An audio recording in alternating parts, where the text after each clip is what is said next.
Today, we're reading The Beeman. Bees.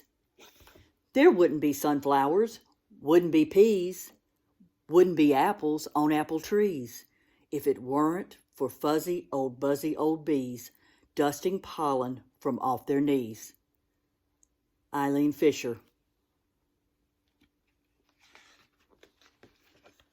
The Beeman, written by Laurie Krebs and illustrated by Valeria Sis.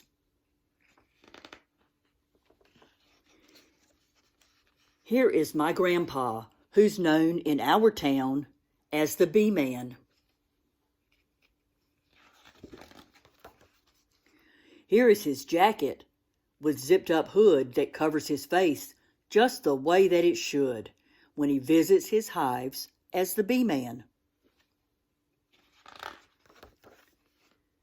Here are his gloves made of cotton and leather, protecting his hands in all kinds of weather when he tends to his hives as the Beeman. Here is the beehive where all the bees sleep, tucked into a box called a shallow or deep, and then placed on a stand by the Beeman. Here is the smoker that calms down the bees and a hive tool that opens the beehive with ease for a much closer look by the Beeman.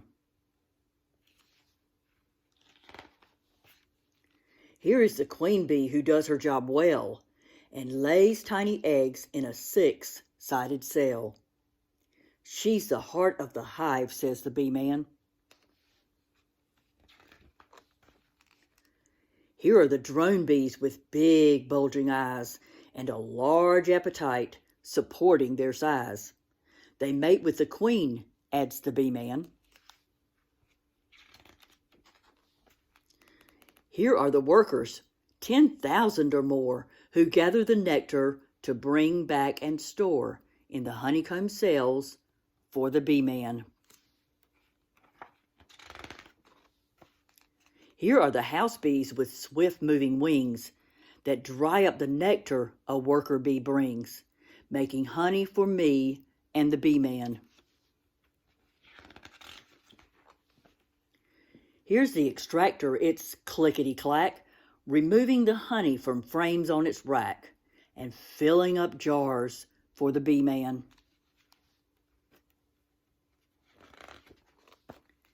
Here's some of the honey returned to the hive.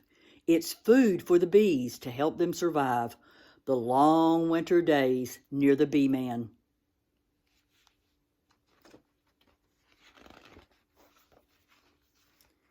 Here are the bees protected from harm inside the hive, huddled snug and warm, so they'll be here next year, says the Beeman.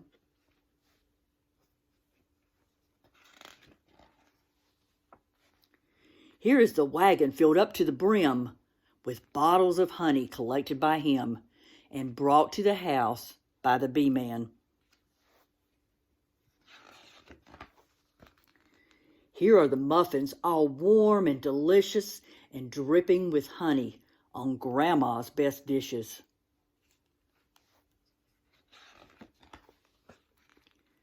I'm glad that my grandpa's the Beeman.